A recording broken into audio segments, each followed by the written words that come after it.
Tell us about the Citi Private Bank for people who are not familiar, especially for some of the external audience. So we are the most global private bank in the world. As Arvind mentioned, we operate in 52 different cities in 20 countries around the world. We are one of the 5 interconnected businesses here at Citi. We are one of the big growth drivers, hopefully, of Citi going forward in wealth management. And today we serve ultra high net worth individuals, family offices, and high net worth individuals in our business. We pride ourselves on the fact that the average net worth of our clients is well north of 400 million, and we serve about a third of the world's billionaire clients as well. So as you can imagine, when you're serving clients of that ilk, we are able to not only leverage the wealth management prowess for our clients and their family members, but we're also able to bring the advisory components of our investment bank, commercial bank, TTS, and markets into the companies of the clients that we serve globally as well. One of the things that struck us is sort of your approach to wealth management being a full family approach. Yes. So maybe you can talk a little bit about that and about the strategy of Citi's wealth management right now. One of the first things that we did was we pivoted the mindset of our organization to focus on wealth management for families. We wanted to make sure that we built a sustainable business for generations ahead, not just for the years ahead. And that we shifted the focus from individuals to partners, spouses, kids, grandkids, to build a really strong family relationship and family dynamic in the business. And as such, we have invested a lot over the last couple of years in building out platforms to educate, to elevate, and to empower our next generation clients. We have next generation advisory boards, and we ask them, what do you want from a wealth management partner? And they tell us they want 3 things. They want 1, ease of use, technology, digital experience, ease of use. Secondly, they want to be educated, but not just on markets. They want to be educated on broader things like leadership and business succession. And third, they want to invest with purpose. So really changing the dynamic and shifting the way that next generation clients are now investing and the way that they're investing. And this approach sounds like it has served you pretty well over the last few years, including through the pandemic. The Citi Private Bank has posted really good results. A lot of it has to do with exactly what we're talking about here. Leveraging technology, leveraging some of the transformative technology experiences that we've adopted over the last few years. I think that COVID was really a period for us that hypercharged our advancement in technology. So what do I mean by that? At the start of the pandemic, we thought, oh my goodness, we're going to be in a very challenging position. We are in a business in private bank where it's all about relationship. Right. It's all about the time you spend in person with your clients in front of them. And yet here we were in a pandemic, locked down in our homes, unable to see our clients in person. So we thought we were going to have a very challenging period. But yet we had 2 record years in the private bank. And how did that happen? It happened because we adopted Zoom. We made things so much more efficient, effective. We found that our teams were more productive. We did virtual events. We changed the dynamic in the way of delivering content to our clients. And we switched our onboarding to fully digital. So in the past, it would take, somewhere between a week, maybe longer, a stack of papers, sign here tabs, to 3 minutes, fully digital account opening. So these are the types of advancements that we've made to make sure that the process is easier, it's seamless, it's more efficient, it's more productive, and that in turn has driven some of the efficiencies that you've seen in our business.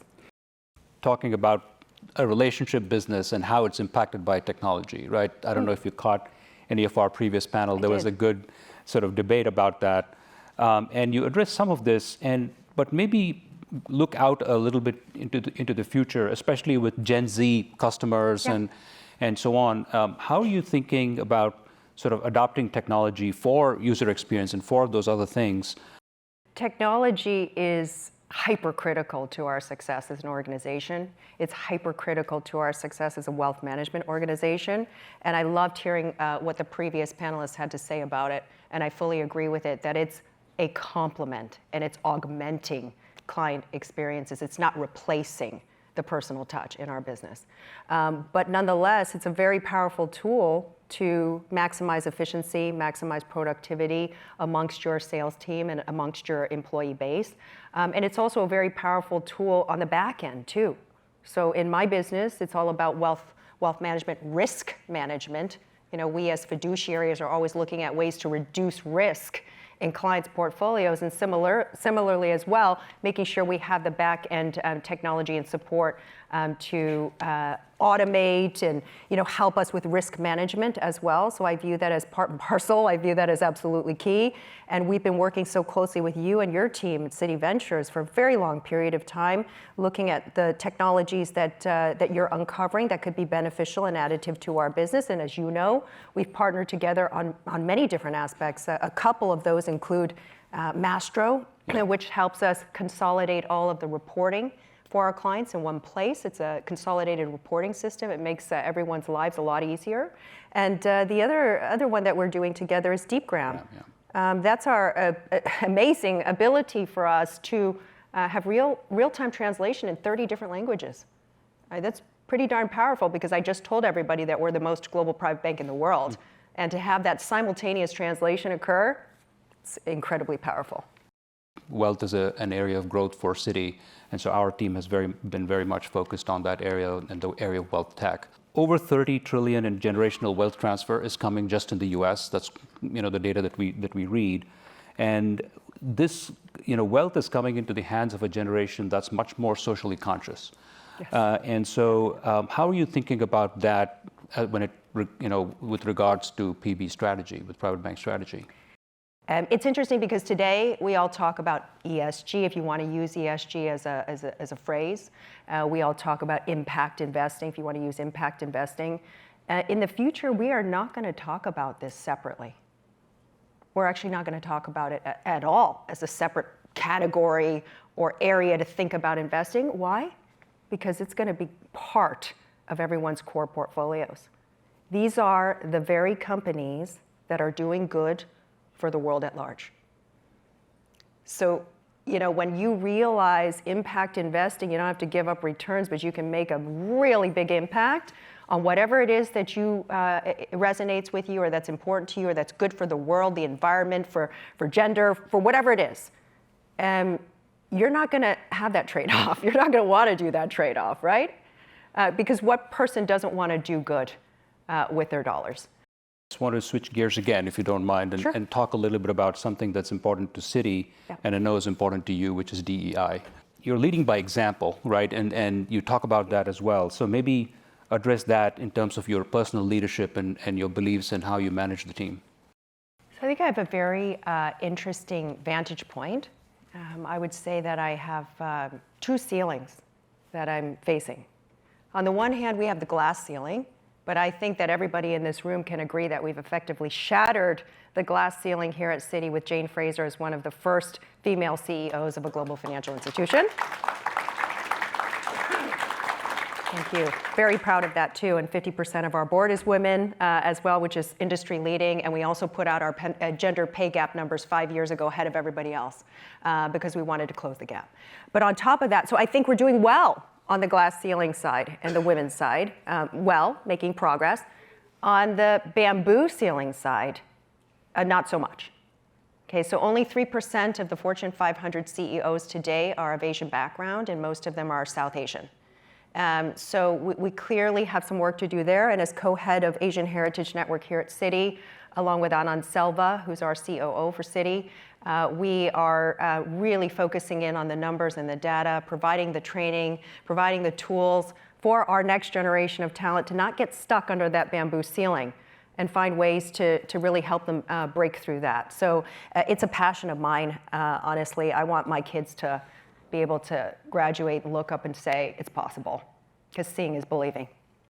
The future of wealth management, especially when it comes to Citi Global Wealth or the Citi Private Bank, how do you think about the world 5 to 10 years out? 5 to 10 years out, AI is going to add something like 17 trillion to the global economy. And out of that 17 trillion, 6.6 trillion is going to be because of productivity and efficiency saves. So I think looking out 5 to 10 years in wealth management, it's going to be about deploying, adapting, bringing in some of these technologies to help our teams be more efficient, more productive, manage risk better, have more fruitful conversations, deepen relationships. But again, I want to emphasize that it's about augmenting, supplementing, helping our frontline sales team. It's not replacing, but rather complementing and making our teams more productive, more efficient in the way that they interact with our clients. Ida, really grateful for your time and commentary. I wanted to focus on the wealth transfer narrative. We hear this at almost every financial services conference, and I'd love your perspective on how you're thinking about the actual execution, the logistics of wealth transfer. So we've done a couple of things. So I'm going to talk to you about what we've done for those clients, and then I'm going to talk to you about how we've structured our teams to make sure that we're more effective at covering the next gen and millennial clients as well. So on the first point, when we pivoted our focus to families and not just to individuals, we set up a new platform of engagement for the next gen and millennial clients. So as I said, it's all about educating, it's about elevating, and it's about empowering the next gen clients. So what that means is we've done a variety of different things, including monthly sessions with different types of leaders to give different perspectives. And again, it's not just markets discussions and investments discussions, but it's leadership lessons, it's business succession lessons, and it's also networking. So bringing groups of our next gen and millennial clients together to share best practices, to form relationships, to support one another. And we do that both regionally and globally. And they love that, right? The network and the connecting with other like-minded individuals as well. And the third piece of it is that we are making sure that we're hearing directly from our next gen and millennial clients. And I alluded to this a little bit earlier by having advisory boards where we ask them, what do you want from a wealth management partner? What are your expectations? And then on the private bank side, the structure side of the business, we have adopted an apprenticeship model in the private bank. So that's senior bankers partnered with junior bankers and associate bankers, covering the matriarch and or patriarchs of the family, the next gen wealth, and the millennial clients as well. And so that works quite well too, because number one, it gets our talents engaged earlier on in client coverage, but secondly, they're like-minded in many ways, right? They relate better to one another, and we've seen that activity and that traction picking up much stronger in this kind of a coverage model as well.